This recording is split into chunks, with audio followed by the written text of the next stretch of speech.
Bueno, en esta parte pues vamos a tratar de introducirnos en la historia de las ideas y acciones ecologistas o del ecologismo entre comillas, pues porque efectivamente tiene una historia muy larga, ¿no? Esto no empezó no empezó en el siglo XX, no es una cosa reciente, sino que se remonta miles de años atrás. A ver, sobre el problema de la deforestación, se ha escrito ya en historia ambiental, se ha escrito mucho. Pues todavía falta por investigar, por supuesto, pero efectivamente lo que podemos percibir es que por los vestigios arqueológicos, etcétera, etcétera, recomponiendo reliquias, recomponiendo vestigios, lo que se puede empezar a afirmar es que varias ciudades, incluso varias civilizaciones, agotaron sus propios recursos y en vista de ello colapsaron. Por ejemplo, muchas de las ciudades que consideramos mesopotámicas, por el exceso de deforestación, por el uso excesivo y no sostenible de la madera, pues literalmente pues acabaron con los bosques, ¿no? Y eso los obligaba a reubicar el asentamiento, o generalmente el asentamiento terminaba colapsando. Lo mismo se puede decir de Egipto. En Egipto también pues hay pruebas de que la deforestación generó escasez de lluvia. Esto generó también problemas de abastecimiento de alimentos, pues porque los cultivos se vieron afectados, y eso también hacía que entraran en decadencia las ciudades. Lo mismo sucedió en Roma. Con el Imperio Romano varias ciudades también deforestaron en exceso, y eso también produjo la decadencia de varias ciudades. Incluso se dice que Roma tuvo una situación mucho más gravosa cuando vinieron las anarquías militares, etcétera, etcétera, también porque problemas de abastecimiento de grano, es decir, pero adicionalmente problemas de deforestación, aridez progresiva y extensiva, que fueron pues productos de estas deforestaciones masivas, y que también impidió la provisión segura de alimentos. Entonces, sobre esto se ha escrito incluso bastante, incluso toda la cuenca del Mediterráneo,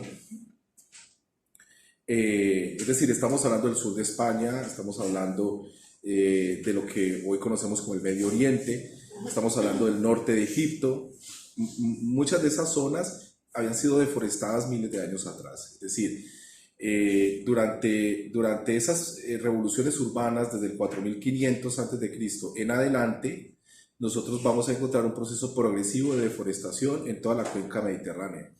Y eso también está documentado, se ha visto, ¿no?, con más o menos precisión o con evidencias al respecto. Y eso juega en contra, ¿no?, de las civilizaciones. Bueno, testimonios escritos, obras escritas al respecto. Jared Diamond, él hace un recorrido interesante mirando el impacto de la escasez de los recursos. Marvin Harris, también un antropólogo materialista norteamericano, él también hace estudios al respecto. Revistas científicas prestigiosas también han producido muchos artículos, la National Geographic también. Entonces, bueno, sobre esto se ha avanzado. Se ha avanzado ya. En Mesoamérica, por ejemplo, una de las hipótesis, además de las pandemias o patógenos que pudieron haber producido la desaparición de la civilización maya, también se recurre a la hipótesis de la deforestación intensiva, que eso también pudo haber perjudicado la sostenibilidad ambiental de la ciudad, o de la ciudad, del complejo de ciudades que había en la civilización maya. Por supuesto, estos elementos pues, también acompañaron a estas civilizaciones prehispánicas. no es exclusivo de Asia o de Europa. Eh, Se conoce, por ejemplo, que Jerjes, uno de la dinastía Jerjes, un Jerjes, hizo unas reforestaciones masivas porque se dio cuenta que efectivamente eso perjudicaba en la expansión de su naciente imperio. Eso es una cosa que aparece ya registrada en las historias agrarias y ambientales como un hecho o un hito, ¿no? Jerjes hizo una reforestación. Esa reacción previsiva de reforestar se constituye en uno de los primeros ejemplos que nosotros tenemos de intervención planeada ambiental, ¿no? De intervención ambientalista o intervención ambiental, que consiste en la reforestación. En Egipto también se conoce en distintos momentos procesos de reforestación. Por ejemplo, en el siglo XVIII está bien documentado por distintos funcionarios de la corona que tenían asiento en Alejandría, siglo XVIII, ahorita, hace poco. Ellos allí tomaron la decisión de reforestar porque efectivamente se dieron cuenta que el agua había disminuido de forma ostensible y que eso les estaba perjudicando pues, la producción de alimentos. Y está ya mucho más documentado protocientíficamente en el siglo XVIII por los propios funcionarios de la corona, e incluso eso luego Boussingault, un famoso científico francés del siglo XIX, lo documentó también, lo tenía presente. Y que efectivamente una de las explicaciones que tenía que ver con la escasez de agua disponible en drenaje e incluso con la humedad, la temperatura del aire, etcétera, etcétera, estaba muy vinculado a la masa boscosa. Entonces, hay evidencias suficientes desde que los seres humanos llevamos relacionando agua con provisión de alimentos, humedad o temperatura ambiental, en una sola estrategia de intervención. Estaba más o menos reconocida esas correlaciones. Por ejemplo, en Caldas, en las minas de Marmato, Boussingault, además es uno de los fundadores de las ciencias agrarias, este francés, él estuvo en Caldas dirigiendo los trabajos de una mina en el siglo XIX. Y él también allí notó que por la deforestación intensiva de las familias, de los mineros, etcétera, etcétera, en esa explotación de oro, pues efectivamente había disminuido la cantidad de agua disponible y que ya hacía más difícil el proceso de lavar el oro o la roca que contenía oro, la roca triturada o el material que iban extrayendo. Y él, por ejemplo, dispuso un proceso de reforestación, de cultivo de alimentos, con el ánimo de volver a recuperar el caudal de las fuentes que pues, eran necesarias para poder lavar el oro, ¿no? Eso, por ejemplo, es un ejemplo, por ejemplo, es un buen caso, excepcional, interesante, que tiene para mostrar Colombia en esta historia, esta larga historia. Y es que aquí tuvimos a una persona haciendo eso, planeando una intervención ambiental para poder resolver ese problema de déficit de agua, que ya se notaba ya en Marmato. Eso, él estuvo en 1825 hasta 1831 estuvo en esa zona. Incluso él estuvo aquí en Ibagué un tiempo también y también estuvo visitando distintas minas del Tolima. Y es reconocido pues precisamente, por eso sabemos, pues porque es uno de los primeros científicos sobre los cultivos, sobre la fertilización del suelo y sobre la relación del agua con los bosques, ¿no? Junto con Leibig, un químico experto en manejo de suelos, quien también pues, investiga, es pionero y recomienda procesos de fertilización. Por eso se recuerda a estas dos personas, a Boussingault y a Leibig, como pioneros de las ciencias agrarias en general. Y bueno, aquí tuvimos a Boussingault.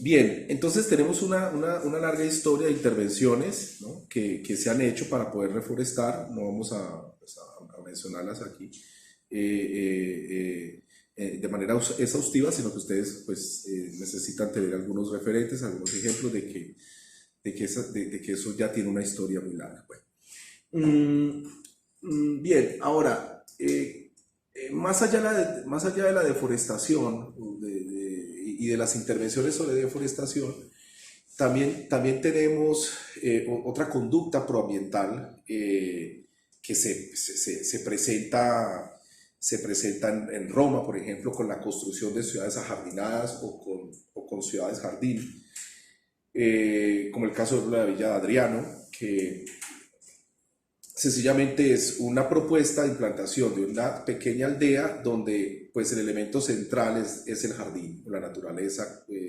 domesticada, ¿no? Eso significa planear la construcción de una ciudad verde, por decirlo hoy, en el lenguaje de hoy. Y ya estaba en Adriano, en el siglo segundo después de Cristo. Entonces, tenemos ejemplos. Los míticos jardines de Babilonia, en la ciudad de Babilonia,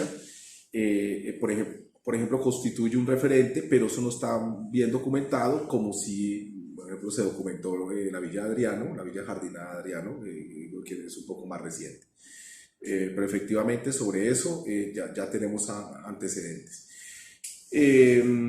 Por ejemplo, en el siglo XVI, XVII, XVIII, XIX, las monarquías europeas, muchas de las monarquías construyeron grandes jardines, ¿no? Cerca de sus palacetes o de sus palacios, o hicieron implantaciones en ciudades con jardines, ¿no? Con alamedas o con jardines, que eso también representa un elemento de planeación o de planificación proambiental o proecológica.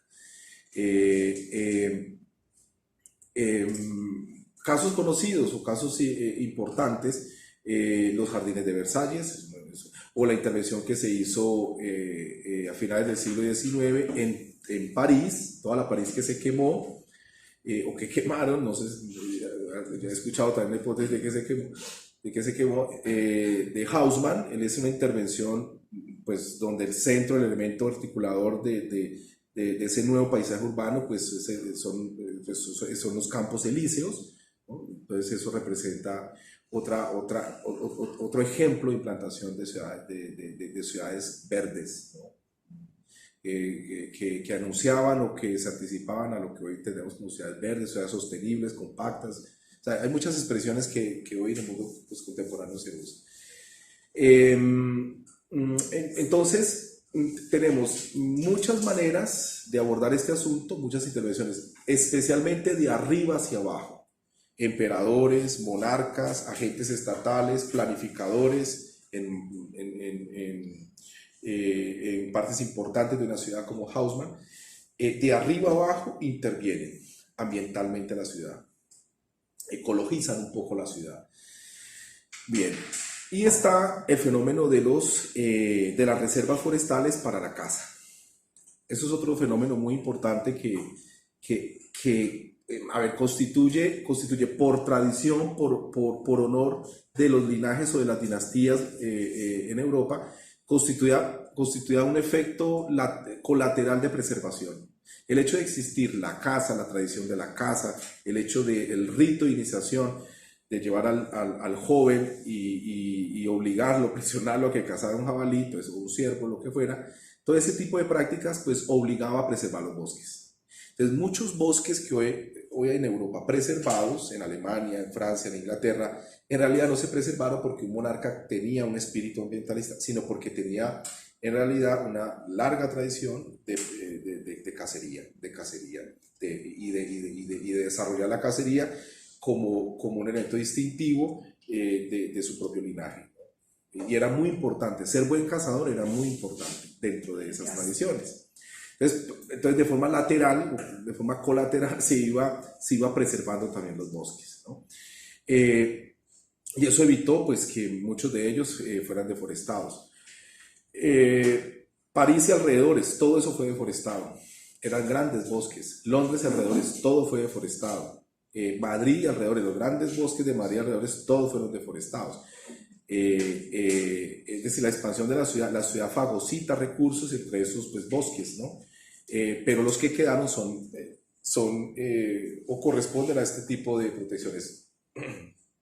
Entonces, no solamente los agentes estatales lo hicieron para reforestar, hacer provisión de agua, estabilizar los caudales, sino que también hubo decisiones derivadas de prácticas naturales, ¿no? De proteger estos bosques, como en estos casos. Ya más recientemente, nosotros tenemos en el siglo XIX las declaraciones de parques o de reservas naturales. Ya firmemente, explícitamente,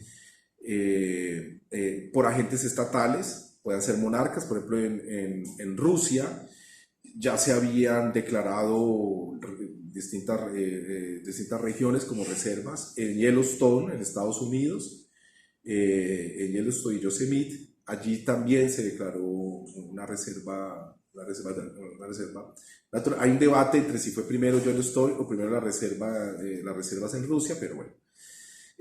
No vamos a entrar en este debate, pero era una decisión de agentes estatales ya efectivamente motivadas por un espíritu ambientalista, o sea, un deseo de proteger, una visión romántica de la naturaleza, de preservarla del influjo dañino y tóxico del ser humano, un lugar también de regocijo, de esparcimiento, donde también se podía cazar. No solamente la caza estaba motivando esto, sino también una visión romántica de la naturaleza, ¿no? Y eso es una decisión estatal, es una decisión producida, por ejemplo, en Estados Unidos de estas decisiones, ¿no? Entonces, en resumen, reforestar ante los desmontes por necesidades prácticas, preservar por proteger las tradiciones de caza, o decisiones estatales motivadas por espíritus románticos, por espíritus naturalistas, ¿no? Propiamente dichos, ¿no? Esos son más o menos, en resumen, los elementos que ustedes pueden encontrar como antecedentes, muy resumidamente, repito, de estas intervenciones estatales que se hicieron o de intervenciones de clases o élites sociales para poder tomar medidas ambientales ciertas. Bien, ahora, hay una especie de historia de las ideas, una historia de filósofos que están motivando, están haciendo un ejercicio reflexivo de conexión con la naturaleza, conexión vital, conexión auténtica con la naturaleza, y desde eso tenemos una larga historia, ¿no? O sea, primero las religiones, que podemos considerarlos como momentos prefilosóficos, ¿no? Sobre el naturalismo, y luego ya con filósofos propiamente dichos. Entonces vamos a tratar de ver algunas cosas interesantes al respecto. Una de ellas, que es muy potente, muy poderosa, que tiene que ver con la visión de la naturaleza como si fuera una esfera. Así de simple. O sea, el universo o el mundo como si fuera una esfera cerrada, que se contiene a sí misma, que lo contiene todo, etcétera, etcétera. Eso es absolutamente griego. Tiene que ver con los presocráticos. Parménides, por ejemplo, lo pone en metáforas, pero efectivamente encontrar una visión de mundo esférica, con elementos internos interconectados, que en el balance global de sus interconexiones esa esfera es eterna, inmutable, etcétera, etcétera, esos son asuntos eminentemente prefilosóficos, que dan cuenta de una naturaleza concebida como una unidad cerrada, donde nosotros hacemos parte de ella. No estamos por fuera de ella, sino estamos dentro de ella. Esa racionalidad de la naturaleza vista así como una esfera es muy importante, porque después va a dar lugar a lo que llamamos la teoría de la esfericidad de la Tierra. Eratóstenes, ya en el siglo II, antes de Cristo, Eratóstenes crea una teoría de la esfericidad de la Tierra, como ustedes de pronto ya han escuchado, e incluso estima el perímetro de la Tierra, y lo estima muy bien, con un juego de sombras que quizás ustedes podrán enseñar a los estudiantes fácilmente. ¿Eso por qué? Porque ellos estaban forjando a lo largo de los siglos una teoría de la esfericidad de la Tierra, y donde nosotros hacíamos parte, ¿no? Gracias a esa teoría de la esfericidad de la Tierra es que después los chinos, los turcos y luego los españoles o los portugueses pueden viajar por el globo, porque de otra manera era muy difícil concebir cartografía para navegar una superficie esférica. O sea, a ver, ¿quién va a navegar una superficie que no tiene fin? Pues nadie, ¿no? Entonces, por eso crear una teoría de ese tipo, ¿no? Permitía concebir un mundo cerrado, un mundo redondo, un mundo que tenía fin, ¿no? Bien, entonces, esta concepción de la naturaleza como una esfera es importantísima en toda la tradición occidental, ¿no? Es clave que la tengan en cuenta porque especialmente permite desarrollar luego la navegación en una superficie esférica. Bueno, otro elemento clave en este largo proceso está relacionado, por ejemplo, con Aristóteles. Recordemos que Aristóteles es quizás el paradigma del pensamiento científico. Él por sí mismo podemos considerarlo ya un científico, ¿no? Otros lo consideran un protocientífico, pero bueno. Él en realidad ve el mundo a través de la biología. O sea, su mirada al mundo es muy taxonomista. Las cosas las clasifica, las ideas las clasifica, las emociones las clasifica. Es un gran taxonomista. Tiene una perspectiva muy biológica del mundo. Bueno, así, su visión del mundo es biológica. Pero al ser biológica, nos pone ante una nueva visión muy interesante. Y es que nosotros hacemos parte de una especie de arreglo de elementos vivos y no vivos en una esfera, ¿no? Más o menos interconectados, que nos fagocitamos unos a otros o que dependemos unos de otros para poder vivir. O sea, es una visión preecológica de lo que sucedía en la naturaleza. Si ustedes miran los tratados biológicos de Aristóteles, lo que ustedes ven allí, ¿no? Pueden ver claramente es cómo esa gran taxonomía de los seres vivos, ¿no? Actúa, funciona cotidianamente, ¿no? ¿Por qué hábitos se les reconoce? ¿Por qué características anatómicas externas, sobre todo, se reconocen y se diferencian de otros, ¿no? Ese acento en la vida, en lo orgánico y en sus jerarquizaciones le va a dar un enfoque muy distinto al estudio de la naturaleza, que antes no se tenía, ¿no? Nosotros hoy, bueno, Linneo papá, Linneo hijo, hasta hoy seguimos haciendo hacemos lo mismo, seguimos haciendo taxonomías. E incluso la taxonomía genética que hoy se hace, recuerden que la taxonomía se está revisando con genética, con molecular, y eso reclasifica, pero sigue siendo taxonomía. En el fondo somos aristotélicos y concebimos el mundo de esa manera, ¿no? Claro, el funcionamiento de las interconexiones entre los seres vivos no estaba explícito en Aristóteles. Él lo suponía, pero existían relaciones no explícitas, por supuesto, en las obras de él.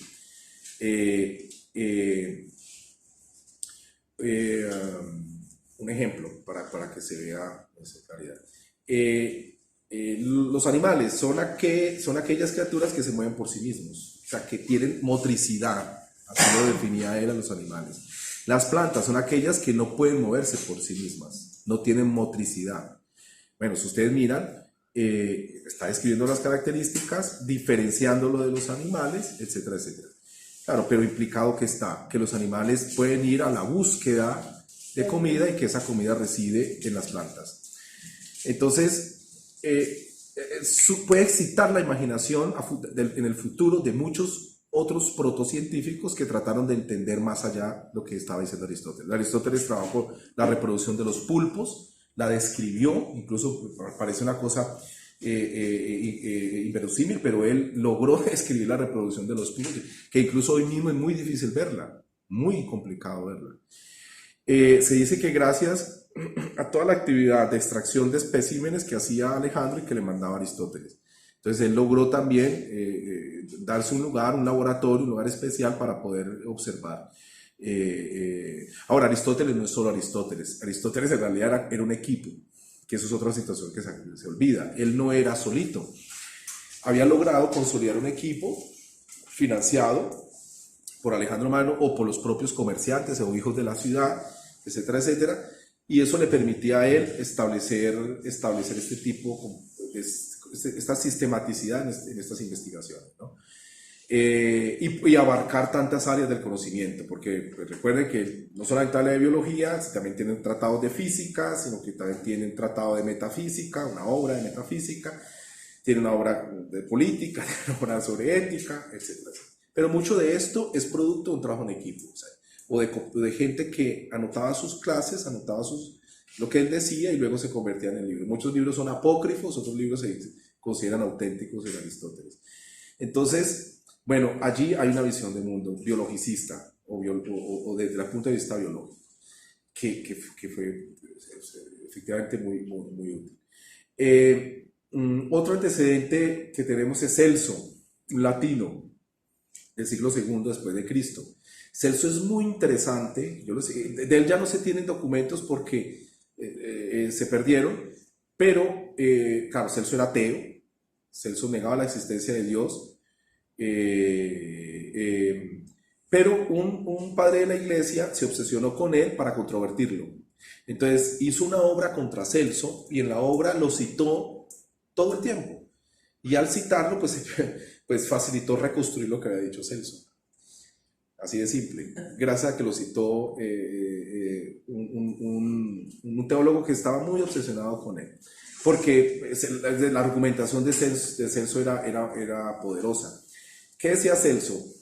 Celso más o menos es el primero que usa la figura de ponernos por encima del planeta y tratar de observarlo en su totalidad. Y él dice, miren, lo que vemos allá no se distingue entre lo que hace una abeja o una termita y los seres humanos. No se distingue, no se podría distinguir. Por tanto, nosotros somos como las abejas y como las termitas. Literalmente modificamos el paisaje de acuerdo a nuestros proyectos o planes de acción, pero al final el efecto es el mismo. La modificación del paisaje natural es la misma que hace la termita, ¿no? A esa misma escala, digámoslo así, que se percibe desde arriba. Ese ejercicio de ponerse arriba, de ver la esfericidad de la naturaleza y de vernos a nosotros como una parte más de las especies, es una ruptura muy fuerte, muy sólida respecto a la tradición de estos antiguos proecólogos o antiguos ambientalistas, ¿no? Es un giro muy radical, ¿no? ¿Qué dice? Incluso que nosotros no somos más importantes que las abejas, así literalmente, no somos más importantes son iguales a nosotros, somos tan innecesarias como cualquier otra especie. Hay un libro muy bello, muy hermoso, que escribió Michel Onfray, al final les doy los textos, se llama Cosmos, que relata en varios capítulos toda esta historia de la influencia de Celso en la filosofía, ¿no? Y también en muchas ideas ecológicas hoy.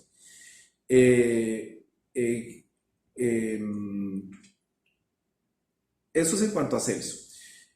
Claro, posteriormente existen una serie de valoraciones naturalistas muy interesantes. Por ejemplo, los árabes confeccionan unos manuales de plantas medicinales que luego fueron muy útiles en el mundo europeo del norte, que también pues, nos dan una idea de la preocupación de ese imperio musulmán por entender, comprender, hacer taxonomía, sobre todo registrar las propiedades, o sea, hacer el registro de las plantas útiles, como en su momento se la llamaba, Y eso también pues, nos da una idea pues, de que los árabes también trataron a través de sus científicos o protocientíficos de investigar con un espíritu naturalista esta realidad. Luego ustedes van a encontrar, bueno, el Imperio Musulmán, recuerden que el siglo octavo ya se está expandiendo y ya en el siglo XV pues está entrando en decadencia, ¿no? Pero en ese periodo corto ellos hacen aportaciones en astronomía, aportaciones en medicina, en herbolaria, o sea, en taxonomía popular, digámoslo así, etnotaxonomía, que es lo que ellos hacían en realidad, ¿no? Bien, nosotros empezamos a ver unas cosas muy interesantes en el siglo XVII ya, muy interesantes, que tienen que ver con manuales de jardinería. Los manuales de jardinería de los reyesuelos o de personas solventes que pertenecían a las cortes o tenían cierta ligazón con la nobleza y tenían tiempo para ello. Entonces elaboraron unos manuales de jardinería muy bellos que en realidad constituye uno de los textos más explícitos de romantización de la naturaleza. Son los que ustedes pueden ver allí con claridad. Un derroche de emociones y de descripciones sobre la belleza, etcétera, la excepcionalidad, la singularidad de cada especie en un jardín, ¿no? Y los métodos para poder sembrar, mantener, etcétera, etcétera, el jardín.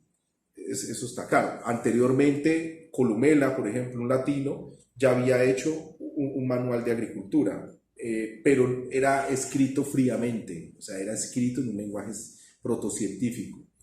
En cambio, lo que hacen los manuales de jardinería del siglo XVII es otra cosa, ya exaltan el valor o la belleza de las flores, la geometría del jardín, etcétera, etcétera. Y ya en el siglo XVIII ustedes van a encontrar unas obras monumentales, naturalistas monumentales, ateas, la mayoría de ellas. Por ejemplo, las de Holbach, es un naturalista ateo muy potente, que en realidad es el gran inspirador de los futuros trabajos naturalistas, ¿no? incluido el de Goethe, el de Humboldt, ya más acá.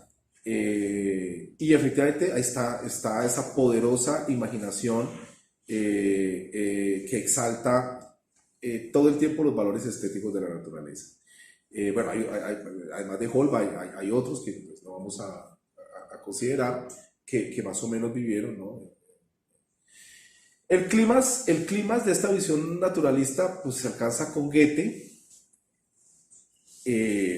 quien es el padre intelectual de Humboldt, ¿no? Recuerden que Humboldt está por Ibagué, pasa por acá en 1801, en septiembre de 1801, y bueno, para no entrar en muchos detalles sobre esa vastísima obra, que no, de Goethe, la de Humboldt pues será infinitamente superior, pero ¿qué es lo que encontramos en Goethe? La recuperación de esa antigua teoría de la esfericidad de la naturaleza, pero con elementos científicos ya palpables.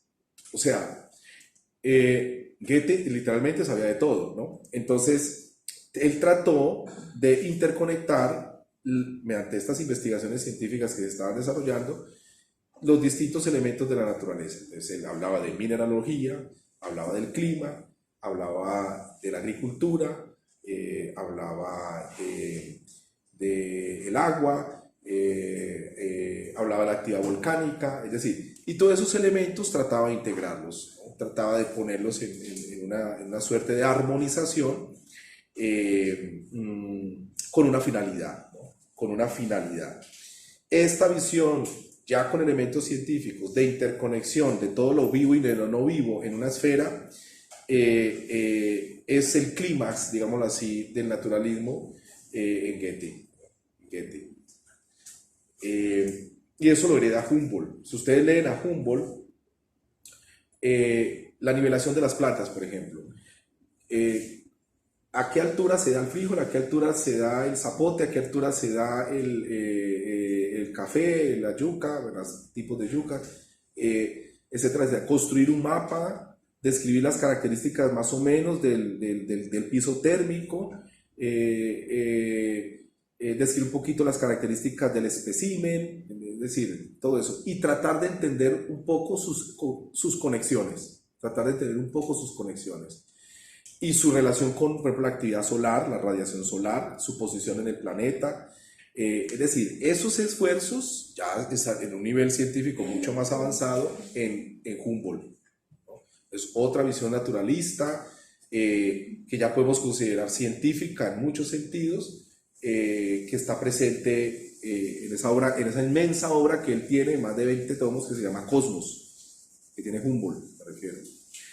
Y donde pues Colombia tiene un lugar especial, pues porque él aquí en realidad, él aquí hizo un trabajo arduo en el Camino del Quindío, hizo un trabajo arduo, recolectó mucho material, en el río Magdalena también. También se aprovechó mucho del material que tenía ya Mutis, que tenía Caldas, que eran naturalistas que habían estado trabajando anteriormente, ¿no? Bien, pero más o menos es lo más sustancial, lo más importante que debo contarles de Goethe y luego de Humboldt. ¿Sí? Entonces, ¿esa obra Cosmos es de quién? ¿De Humboldt? De Humboldt. Más de 20 tomos, depende de las ediciones, de Humboldt. Del Yo pensé que. Alexander von Humboldt. Y tú nombraste Michael, algo así, cuando hablaste también de la obra de Cosmos. Ah, es que hay una obra de un filósofo contemporáneo que se llama Michel Onfray, que se llama Cosmos. Sí. Igual Carl Sagan tiene una obra que se llama Cosmos. Entonces, von Humboldt también tiene uno. Y que inaugura este tipo de estudios de la totalidad, las teorías del todo. Eso después se vuelve teorías del todo. Fue Humboldt con esa obra Cosmos. Bien. Cosmos viene de cosmoi, que quiere decir orden, buen orden, pero también quiere decir, también designado a un anciano legislador en Creta. Bueno, cuando avanza el siglo XIX, más naturalistas se van sumando a esta lista, ¿no? Inspirados en Humboldt, la gran mayoría, inspirados en Humboldt. Voy a destacar algunos, ¿no? Haeckel es uno. Haeckel es en realidad el que trata de entender la naturaleza o los nichos de la naturaleza como ecosistemas, introduce incluso la categoría de ecosistema, trata de estudiar ecológicamente, ¿no?, esos nichos de la naturaleza. Es decir, ecológicamente quiere decir sus interacciones, sus procesos tróficos, o sea, cómo se comen unos a otros, para simplificarlo así rápidamente. Y él pues es heredero de esta gran tradición de naturalistas, y prácticamente nos manda al siglo XX con la ecología, ¿no? Una ecología primaria, pero que luego se va a seguir profundizando. En el siglo XX pues habrá una explosión brutal, ¿no?, de investigaciones respecto al tema, pero bueno, eso vamos a dejarlo para más adelante. Ya le mencioné Thoreau, un norteamericano que también trata de defender siempre una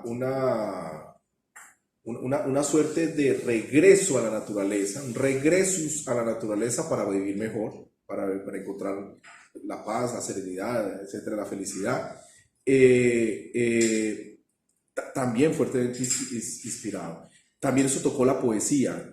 A mí pues no me queda tiempo, pero hay una larga lista de poetas que se conectan entre el siglo XVII al siglo XIX, muchos poetas cuyo objeto central, ¿no? de preocupación, de reflexión, era la naturaleza. Pero eso no lo vamos aquí a... Es muy largo, además la lista es enorme. En el texto de Michel Onfray pueden encontrar las referencias a todos estos poetas, pero que sí que los hubo. En el siglo XIX, los laguistas ingleses, por ejemplo,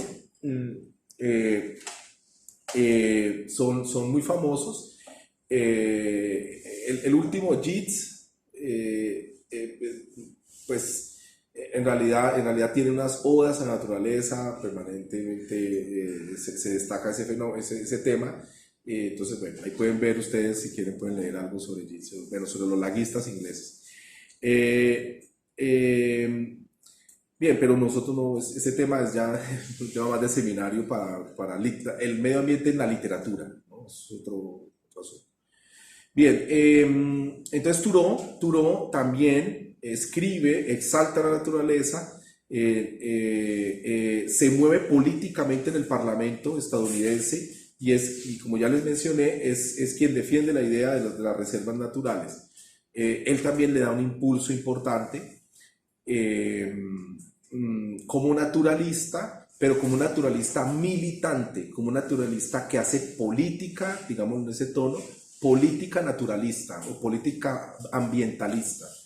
Eso también es muy importante porque los ecologistas no funcionan solamente a través de narrativas científicas, ellos operaban también a través de voces políticas que necesitaban. Lewis Mumford, que él alcanza a vivir al siglo XX, ¿no? Pero Lewis Mumford está muy influenciado y está muy influenciado por estos naturalistas del siglo XIX y es fundador en general del ecologismo en Norteamérica, ¿no? Incluso las ideas que hoy tienen que ver con ciudades sostenibles, muchas de ellas se inspiran en Lewis Mumford. Y es importante, pues es un hito, ¿no? Que ustedes también tienen que considerarlo. Hay varias obras, la mayoría de ellas están disponibles en internet, son de acceso gratuito y pueden leer. Es un autor muy potente que yo les recomiendo también, y muy inspirador y muy actual, ¿no? Por lo que él dice, hay cosas que son muy actuales, ¿no? Bien, eso es a grandes rasgos entonces. Esta historia muy breve, por supuesto, de estos naturalistas, ¿no? Nos remontamos a los presocráticos y llegamos a Mumford. Rápidamente, 2000 y pico de años condensados, ¿no? Para que pero bueno, les sirvo a ustedes de contexto para que vean en qué nos estamos metiendo.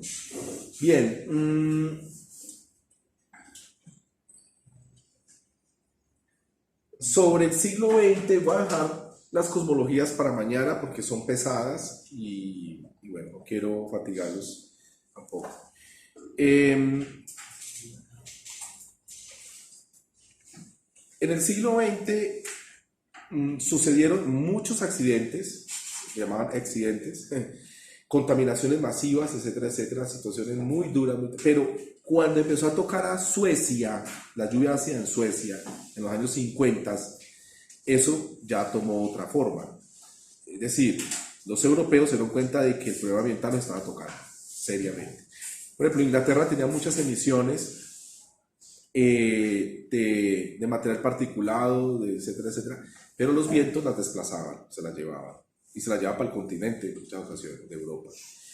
Entonces, a ver, como que unos y otros se desentendían del asunto, pero cuando llega la lluvia ácida en los 50 a Suecia, pues se empieza a percibir directamente la afectación, ¿no? Se empieza a ver que la alta concentración de dióxido de carbono y otros gases, óxidos de azufre, empezaban a producir lluvia ácida.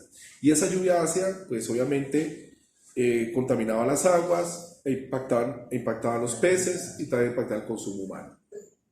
Es muy importante considerar eso porque esto es una especie de detonante, una especie de disparador. Antes nadie en Europa o en Estados Unidos se tomaba en serio eso.